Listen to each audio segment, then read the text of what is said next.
సమర్థ సద్గురు సాయినాథ్ మహారాజ్కి జై. సాయి భక్తులందరికీ నమస్కారమండి. మీకు, మీ కుటుంబ సభ్యులకు ఆ సాయిబాబా ఆశీస్సులు ఎల్లప్పుడూ ఉండాలని మనస్ఫూర్తిగా కోరుకుంటూ ఈ వీడియో స్టార్ట్ చేస్తున్నానండి.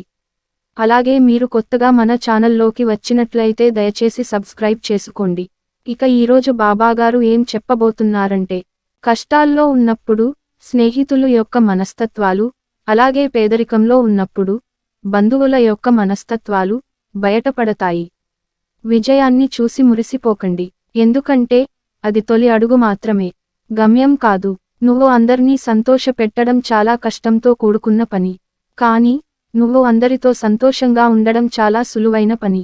మీకు కుదిరినప్పుడు కాదు, ఎదుటివారికి అవసరమైనప్పుడు చేస్తేనే దానిని సహాయం అంటారు. తొందరపడి కళ్ళతో చూసి నోటితో మాట్లాడేవారికి ఆవేశం ఎక్కువ. మాట్లాడకుండా మనసుతో చూసి మౌనంగా ఉండేవాళ్లకి ఆలోచన ఎక్కువ. సహాయం చేసే గుణం ఉన్నవాడు సాకులు వెతకడు. ఏ పరిస్థితుల్లో ఉన్న తప్పకుండా చేసి తీరుతాడు. మీకు నోరు ఉంది కదా అని పదే పదే ఎదుటి వాళ్ళు బాధపడేలా మాట్లాడకండి. ఒక్కసారి దూరమైతే తెలుస్తుంది వారి విలువేంటో. మంచివారికి లభించే మొదటి బహుమానాలు అవమానాలు, అలాగే అపనిందలు. సింహం వెనుక ఎన్ని సునకాలు మొరిగినా సింహం విలువ తగ్గిపోదు. అలాగే నీ వెనుక ఎంతమంది ఏం చెప్పుకున్నా కూడా నీ విలువ తగ్గిపోదు. చింతించకండి, అందమైన వారు అడుగడుగున ఉంటారు, కానీ అందమైన మనసున్న వారు మాత్రం కొందరే ఉంటారు. కత్తిని ఎంత ప్రేమగా పట్టుకున్నా దానికి రక్తం చిందించడం మాత్రమే తెలుసు. అలాగే కొన్ని బంధాలు కూడా అంతే. నువ్వు ఎంతగా ప్రేమించినా సరే వారికి ఎదుటివారిని కష్టపెట్టడమే తెలుసు.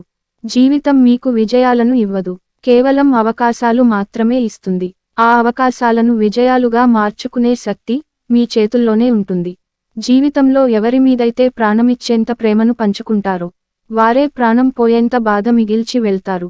సులువుగా వచ్చింది ఏదైనా సరే దానికి విలువ తక్కువగానే ఉంటుంది. కష్టపడే సంపాదించుకున్నదే ఎప్పటికైనా శాశ్వతమైన విలువను సంపాదించుకుంటుంది. అది బంధమైనా, ధనమైనా, ప్రేమైనా, స్నేహమైనా, అలాగే వస్తువైనా. ఎవరి జీవితం వాళ్లకి గొప్ప, అంతేకాని ఎదుటివారితో పోల్చి చూసుకుని ఊరికే ఆరాటపడితే కలిగే లాభం మాత్రం శూన్యమని గుర్తుంచుకోండి. మీరు పట్టుకున్న దాన్ని విడిచిపెట్టకండి, విడిచిపెట్టే ఉద్దేశం ఉన్నప్పుడు పట్టుకోకండి. గుర్తుంచుకోండి, ఒక వ్యక్తి మనసు గాయపరచడానికి ఒక్క క్షణం చాలు, కానీ ఆ గాయపడిన మనసును గెలవాలి అంటే మాత్రం నీ జీవితకాలం సరిపోదు. నీ పక్కన ఉన్నప్పుడే పట్టించుకోని వారికి నువ్వు దూరంగా వెళితే నీ విలువ తెలుస్తుంది అనుకోవడం నీ అమాయకత్వమే అవుతుంది. కష్టమనేది ఎప్పుడూ ఉండిపోదు, సంతోషం రాకమానదు. కష్టాలను ధైర్యంగా ఎదుర్కొండి, అలాగే బాధలను ఓపికగా ఓర్చుకోండి. తొందరపాటు నిర్ణయాలు ఎప్పుడూ తీసుకోకండి. సంతోషాలు మిమ్మల్ని వెతుక్కుంటూ తప్పక వస్తాయి. మంచిగా ఉండండి, అంతేగాని మంచితనమనే బలహీనతగా ఉండకండి, మోసపోతారు. నువ్వు కోరికలు లేని జీవితాన్ని కోరుకుంటే చింతలు లేని జీవితం నీ సొంతమవుతుంది. అన్నిటికీ అతిగా సర్దుకుపోవడం కూడా ఒక చెడు అలవాటే. ఉన్నదానితో సర్దుకుపోవడం అతిగా అలవాటైతే ఉన్న స్థానంలోనే ఉండిపోతాము.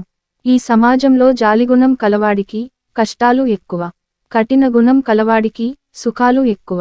పనిమంతుడు పనిని కూడా విశ్రాంతిగా భావిస్తాడు, బద్ధకస్తుడు విశ్రాంతిని కూడా పనిగా భావిస్తాడు. ఎవరికి ఎంత చెప్పాలో అంతే చెప్పు, వినకపోతే వదిలేయి, వాళ్లే తెలుసుకుంటారు. దెబ్బ తగిలితేనే కదా నొప్పి విలువ తెలిసేది. కలిసి ఉండాలి అనుకునేవారు అర్థం చేసుకునే ప్రయత్నం చేస్తారు. విడిపోవాలి అనుకునేవారు బాధ పెట్టడానికి ప్రయత్నిస్తారు. నువ్వు ఒకరికి నచ్చాలని ఏమీ లేదు, నచ్చకపోయినా నష్టమేమీ లేదు. మరి ఎవరి కోసం నీ వ్యక్తిత్వాన్ని చంపుకుని బ్రతకవలసిన అవసరం అస్సలు లేదు. నీ విలువ తెలియని వాళ్లతో నువ్వు ఏం మాట్లాడినా, వారికి ఏం చేసినా కూడా నీకు విలువ ఉండదు. ఒకప్పుడు ఇచ్చిన విలువ ఇప్పుడు ఇవ్వడం లేదు అంటే వారికి నీతో అవసరం తీరిపోయింది అని అర్థం. మొదటిసారి ఎవరైనా ప్రయత్నిస్తారు, కానీ ఓడిపోయిన సరే గెలిచే వరకు ప్రయత్నించే వారే గొప్పవారు అవుతారు. డబ్బు లేకపోతే మన ఇంట్లోనే విలువ ఉండదు. అలాంటిది సమాజంలో ఎలా ఉంటుంది? ఒకప్పుడు మనుషులు గుణం చూసి దగ్గరయ్యేవారు, కానీ ఇప్పుడు మాత్రం డబ్బు ఉంటేనే దగ్గరవుతున్నారు. జీవితంలో సుఖంగా ఉండాలంటే ఈ 3 విషయాలను గుర్తు పెట్టుకోవాలి. జరిగిన దానిని మర్చిపోవాలి, జరుగుతున్న దాన్ని గమనించాలి, అలాగే జరగబోయే దానికి సిద్ధంగా ఉండాలి. అర్థమైంది అనుకుంటా. ఏం జరిగినా ఆలోచిస్తూ ఆగిపోకండి. ఏది జరిగినా అది మీ మంచికే జరుగుతుంది. మీరు గతంలో ఆగిపోకండి, ఎందుకంటే కాలం సాగిపోతూనే ఉంటుంది. నువ్వు చేసే పని నీకు ఇష్టమైనదే అయితే సాధ్యమైనంత ఎక్కువగా కష్టపడండి. ఎందుకంటే నేటి నీ కష్టం తప్పకుండా రేపటి నీ ఆనందానికి పునాది అవుతుంది. కష్టపడడం తప్పు కాదు, కష్టాన్ని ఇష్టపడకపోవడం తప్పు. ఇష్టపడి శ్రమిస్తే సాధించలేనిది అంటూ ఏదీ ఉండదు. నువ్వు తప్పును కప్పిపుచ్చుకునే ప్రయత్నం చేస్తే అది మరింత పెద్ద ఆపదను నీకు తెచ్చిపెడుతుంది. మనం లక్ష్యం కోసం అలుపెరగకుండా శ్రమిస్తే నేడు కాకపోయినా రేపైనా మనకు విజయం దక్కుతుంది. నిరాశ పడకండి. ఎదుటివారు మంచివారో చెడ్డవారో అని వేలెత్తి చూపించే హక్కు ఎవరికీ లేదు. ఎవరి జీవితం వారిది. నచ్చితే మాట్లాడు, నచ్చకపోతే మౌనంగా ఉండు. అవసరం ఉన్నప్పుడే పలకరిస్తున్నారని ఎవరి గురించి బాధపడకండి. వారు చీకట్లో ఉన్నప్పుడే వెలుగుల మీరు గుర్తుకు వస్తున్నారని సంతోషించండి. వినే ఓపిక లేని వాళ్ళు ఎప్పటికీ అజ్ఞానిగానే ఉండిపోతారు. అలాగే చెప్పే ధైర్యం లేని వాళ్ళు ఎప్పటికీ పిరికివారిగానే ఉండిపోతారు. మన జీవితంలో అవసరానికి ఆదుకునేవారు ఉండరు, కానీ అవసరానికి వాడుకునేవారు మాత్రం చాలామందే ఉంటారు. ఎక్కువగా ఆలోచించడం కూడా ఒక రకమైన మానసిక సమస్యే. దీనివల్ల అనారోగ్యం కలుగుతుందే తప్ప సమస్యకు పరిహారం మాత్రం దొరకదు. ఎక్కువ సమయం ఖాళీగా ఉండకుండా ఏదో ఒక పనిలో నిమగ్నం అవ్వండి. ఒక్క లక్ష్యం పెట్టుకోండి. మీ మనసులో ఆ లక్ష్యం తప్ప మరేది ఉండకూడదు. అప్పుడే మీరు కుదుట పడతారు. ఏ పని లేని వారికే ఎక్కువ ఆలోచనలు, ఎక్కువ ఆలోచనలు ఉన్నవారికి ఎక్కువ సమస్యలు. గుర్తుంచుకోండి, ఎవరైనా మన కోసం ఎదురు చూస్తున్నారు అంటే అది మన బలం. మనం ఎవరికోసమైనా ఎదురు చూస్తున్నాము అంటే అది మన బలహీనత. మన మనసు ఎలా ఉంటుంది అంటే ఎదుటివారికి కష్టం వస్తే చూసి తట్టుకోలేక మన దగ్గర ఉన్నదంతా మొత్తం ఇచ్చేస్తాం. అదే కష్టం మనకొస్తే మాత్రం కనీసం పట్టించుకోకుండా చూసి చూడనట్టుగా వెళ్ళిపోతూ ఉంటారు. మనకు బాగా ఇష్టమైన వాళ్లకు కూడా బాగా ఇష్టమైన వాళ్ళు ఉంటారు. అది మనం మెదడు ఒప్పుకున్నా మన హృదయం మాత్రం ఒప్పుకోదు. అందరూ నీ వాళ్లే అని నీ బలహీనతలను పంచుకునే సాహసం చేయకు.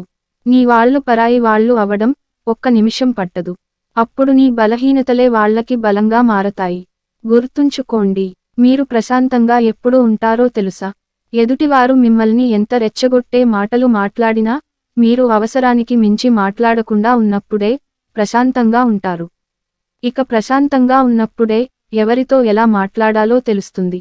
అవసరం మనల్ని బలహీనులను చేస్తుంది. ఎందుకు అంటే పగవాడు అని తెలిసిన కూడా పలకరించు అని అవసరం చెప్తూ ఉంటుంది. ఎందుకు అంటే అవసరం కదా. ఈ సమాజంలో నవ్వుకుండే విలువ బాధకి ఉండదు. డబ్బుకు ఉండే విలువ గుణముకు ఉండదు. అబద్ధానికి ఉండే విలువ నిజానికి ఉండదు. జీవితం చాలా చిన్నది. నచ్చిన వాళ్ళు నీ జీవితంలో ఉంటారు, నచ్చని వాళ్ళు వెళ్ళిపోతారు. నువ్వు మాత్రం నీకు నచ్చిన విధంగా బ్రతుకు. ధనవంతుడి దృష్టిలో పేదవాడి స్థానం ఎప్పుడూ గుమ్మం బయట ఉంటుంది, కానీ పేదవాడి దృష్టిలో ధనవంతుడు స్థానం ఎప్పుడు గుమ్మం లోపలే ఉంటుంది. ఎందుకు అంటే పేదవాడికి సంస్కారం గుణంలో ఉంటుంది, డబ్బులో కాదు. అప్పు, పగ, అలాగే రోగం, ఈ మూడు లేనివాడు గుడిసెలో బ్రతికిన కోటీశ్వరుడే. ఇతరులతో పోల్చుకోవడం, పగిలిన అద్దంలో మొహం చూసుకోవడం రెండూ ఒకటే. అర్థమైంది అనుకుంటా. ఎవరిని బాధ పెట్టకూడదు, కష్టపెట్టకూడదు అనుకున్న వ్యక్తి అందరి వల్ల కష్టపడుతూ బాధపడుతూ ఉంటాడు అన్నది నిజం.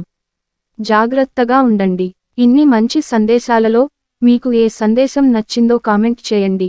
అలాగే ఈ వీడియో మీకు నచ్చినట్లయితే లైక్ చేసి ఇలాంటి మరిన్ని వీడియోస్ కోసం మన ఛానల్ని సబ్స్క్రైబ్ చేయండి. ధన్యవాదములు. జై సాయిరామ్.